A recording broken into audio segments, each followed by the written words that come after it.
Hello and welcome to the Queen's Lair. It's your girl, the Mad Queen. Let's jump into some Eternal Evolution with a quick guide on the DC Caves. It's easier to beat the boss if you can understand the boss. So instead of just throwing a team at you right off the bat, I want you to understand how the boss works so you can understand why certain heroes work for it better than others. Also, if you or someone you know is interested in playing the game and are not yet currently doing so, I'll leave my sponsored download link for the game in the description below. This is the main place you want to visit to farm equipment for your heroes. You can of course get equipment from other places, but this should be your main focus of progression for gathering equipment. It actually gives some diamonds and recruitment cards, and for me personally, I'd say that about 9 times out of 10, I end up getting one or both of those in addition to the equipment. Every day, you only get 3 battles with the boss unless you have stamina supplements, and this is actually the best place to use your stamina supplements. There are 15 levels in the cave, and once you're able to complete stage 10, the game will start to change. And that's because stage 10 is the first stage you get access to legendary equipment, which is the highest rated gear in the game. Every level in the cave has limited clearing rewards. As you can see on the screen here, you get them by clearing the levels within the amount of time stated below each reward.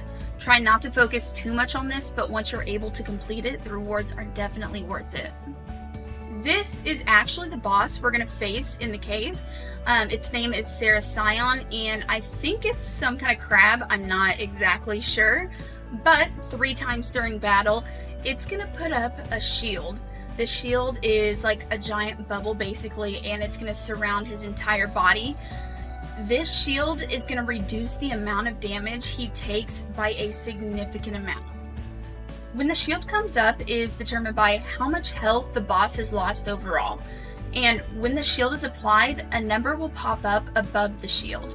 This number is going to show us how many times we need to hit it before it can break. And that number is actually not the only thing we want to watch out for. On the ground, there's going to be a red circle that starts to grow, and if you don't break the shield before that circle reaches the entire perimeter of the cave, it will smash its claws down and deal a ton of damage to your team, which is really hard to come back from if you can even survive it. But if you can successfully break the shield, then the boss flips over on its back and becomes stunned for a time. Before we start the battle, I want to go over my team and the heroes that I'm using currently. The first person on the team is Sorietta the Star Dragon. Then we have Omar. After Omar is Randall, then Taylor, and lastly we have Serena the Battle Angel. When you're building a team for this, make sure to choose heroes that can perform many attacks at once, because the more hits you're putting on the boss means you'll be able to take his shield down faster. Serena is great because she keeps the team alive and tanks most of the damage from the boss, and the other 4 are really great because they all have the ability to do multiple attacks quickly. The point of this video is to be a guide on the cave overall and not to showcase a team, so I won't go into a ton of details about their gear and stats. I want people to watch this video and take away knowledge about how the boss works so you can be creative and try to make your own team that works. I will say that I have mediocre gear on them at best, and it still works, so you don't need to have super amazing gear to make this work. I also won't be using Randall forever, but at this stage, he works great. If you are interested in seeing a DC Cave Showcase team specifically, then check out my video showcasing this team. Let's go ahead and start up a battle so I can show you everything I'm talking about. And I'm going to go ahead and hide my face in my chair so you don't have to imagine what's behind me as this battle is going on. Gutierrez is my commander of choice. Keep in mind that not all of them have the same abilities, and the 3 divine prototypes I'm using are Redthorn, Ancestral Will, and Flashpoint. If you look at the boss's health meter, which is in red above it, you'll see 3 white lines. Whenever we deal damage and bring its health down to those lines is when the shield pops up.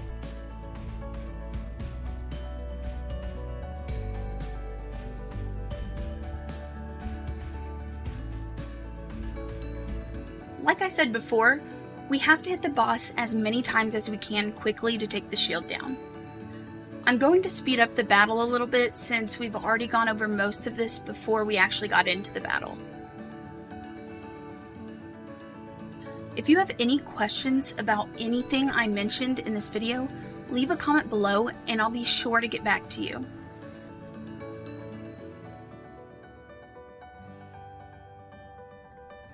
If you're a new player looking for help, or an expert willing to give help, join my growing Discord community.